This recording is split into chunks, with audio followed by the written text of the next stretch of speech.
Pues el sitio la verdad es que es magnífico. ¿Estáis trabajando aquí? Sí, estamos trabajando aquí gracias a un proyecto que tenemos ahora, se llama Clima, del Ministerio. Bueno, estos son 400 hectáreas de una masa forestal de nogal para producción de madera de calidad. Y bueno, nos pidieron que querían controlar la vegetación para evitar riesgo de incendios y nos pidieron que trajéramos ovejas. Pusimos 24, ahora tienen 550 y la verdad es que están muy satisfechos. ¿Y vosotros qué? ¿Con el mapa forestal cómo vais? Bueno, sudando, Imagino. porque es algo que no se había hecho antes, intentar tener pues una cartografía actualizada de la situación de las masas forestales en Galicia. Y una de las cosas que creo que es más importante desde el punto de vista de este trabajo que estamos haciendo en la cartografía forestal es no solo saber qué especie hay en cada sitio, sino vincularla con la propiedad, vincularla con las posibilidades de aprovechamiento y ser capaces de medir también el abandono. Porque estamos viendo que además el abandono, junto con la tendencia climática, está siendo uno de los principales problemas para el riesgo de incendios. Sí, pero yo creo que es muy lógico que en Galicia hubiera incendios. Vamos a ver, Galicia es un territorio muy rico. Si hablamos en términos de pasto, en Galicia fácil se producen 6.000 kilos de pasto al año.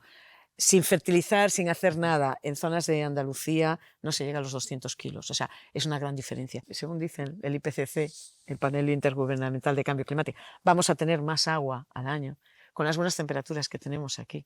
Significa más crecimiento de biomasa durante los periodos de primavera y por lo tanto el riesgo va a aumentar. Podíamos decir hasta el año pasado que no habíamos tenido un incendio de más de 10.000 hectáreas. De no tener nunca un incendio de más de 10.000 hectáreas a tener 2 o 3 sí, en el mismo año, ya nos está indicando que estamos jugando en otra liga. Al final tenemos mucha biomasa, mucha vegetación y durante 3 meses, como decíamos antes, disponible para arder. Entonces, la ecuación es que el incendio se encuentre la menor cantidad de combustible disponible. Sí. ¿Qué instrumentos, qué crees que es lo que habría que hacer?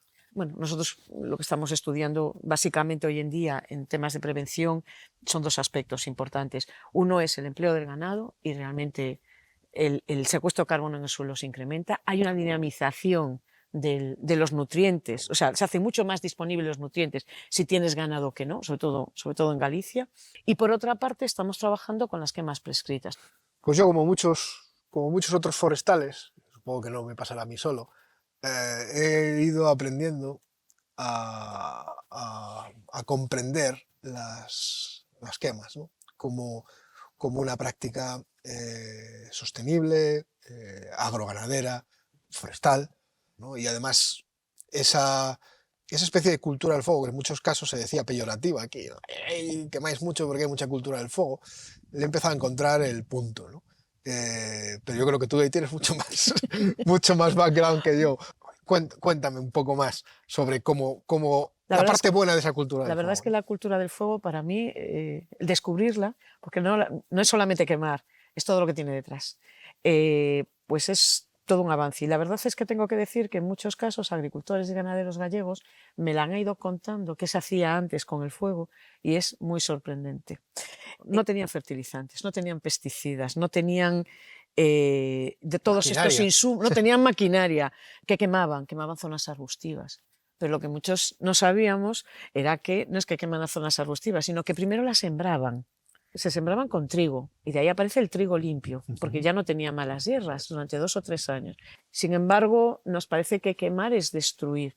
Evidentemente, quemar es destruir si estamos hablando de un gran incendio, porque no queda nada y la recuperación es muy baja. Hay un monte en Quiroga que estamos viendo ahora, 2 años después no ha crecido prácticamente nada. O sea, nada. Sin embargo, haces una quema prescrita, como es una quema muy superficial, muy rápida, donde el suelo, la temperatura no llega a superar los 25 grados centígrados, estás manteniendo toda la microbiología del suelo, toda la biodiversidad del suelo, de insectos, gusanos, etcétera. Pero por otra parte, estás consiguiendo que no matar a lo que son las raíces de esos arbustos que queremos preservar. Yo, para algún disgusto de algún auditorio en el que he estado, ahora después de mi conversión, a entender estas quemas, que he llegado a decir que pues, el noroeste ibérico se construyó a base de quemar, es decir, realmente es lo que nos define casi dentro de lo que sería tiene que ver con nuestra cultura rural, con un montón de términos, de palabras que utilizamos. Nuestro problema es que, bueno, todo eso hubo una disrupción Además, en esa disrupción, pues una parte de ese fuego pasó a ser fuego proscrito, ya no prescrito, sino proscrito, y hemos emboscado y matorralizado el territorio y por tanto ahora es más peligroso. Y ahora muchos de los que queman ya no tienen los 20 años que tenían o los 18 años que tenían cuando se acordaban de cuando quemaban. ¿Y cómo quemar? Y en el pueblo antes eran 100 y ahora son 2. Efectivamente. Por tanto el riesgo de escape con un territorio mucho más emboscado alrededor es mucho más peligroso, ¿no? Pero en algún momento tenemos que pensar en cómo recuperar ese fuego cultural o ese fuego indígena que se dice en otros sitios y que aquí tuvimos y que nos va a ayudar a pasar estos retos que nos encontramos ahora de futuro, ¿no?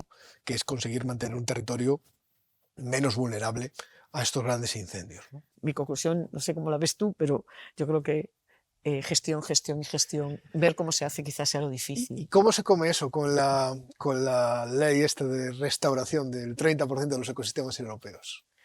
A ver, Europa es, en el fondo, es un terreno donde hemos estado los hombres todo un montón de años. Zonas naturales en Europa, que me perdonen, vírgenes no hay. El no tocar un territorio como método de conservación, para mí no tiene sentido. ¿Por qué?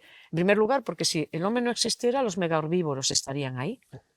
Que no están. Yo creo que esta ley surge porque en Europa el grado de intensificación es mucho más elevado que en Galicia, muchísimo más.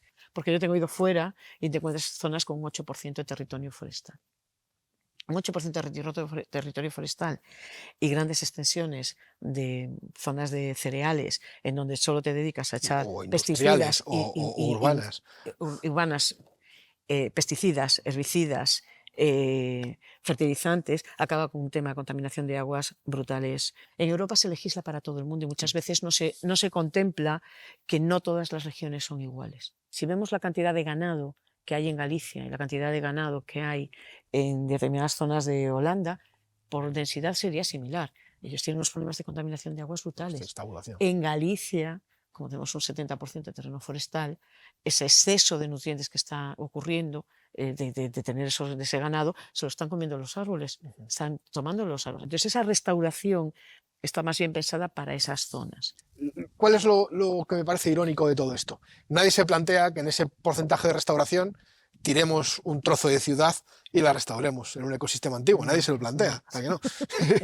Pero sí se plantean que una parte del territorio agrícola o rural haga eso, ¿no? Por lo tanto, yo creo que ahí ahora es el momento de asumir, este es vuestro objetivo, correcto. Vamos a discutir el cómo y vamos a discutir que esa restauración sea lo más justa posible. Porque en muchos casos vamos a necesitar, como hemos visto, ¿no? Gestión, recuperar costumbres, mantener una cierta cultura que vincula al territorio. Y en otros sitios, efectivamente, encontraremos zonas donde lo ideal sea intentar ir a un ecosistema lo más parecido a lo que alguien se imaginara que fuera virgen, ¿no? Pero yo creo que al final es muy importante acompasar producción, obtener una cierta rentabilidad que nos ayuda a esa restauración. Es decir, claro, la restauración en muchos casos es costosa, sobre todo si lo que queremos son ir hacia algunos hábitats que son evolucionados, es decir, eso nos obliga a meter energía y por tanto nos obliga a meter dinero en el territorio. Vamos a intentar bajar esa factura, ¿no? Esa idea de, bueno, con no tocar nos va a valer, pues eso creo que raya un poco lo infantil y lo peligroso, sobre todo en este tipo de contextos donde podemos tener un riesgo de incendio elevado.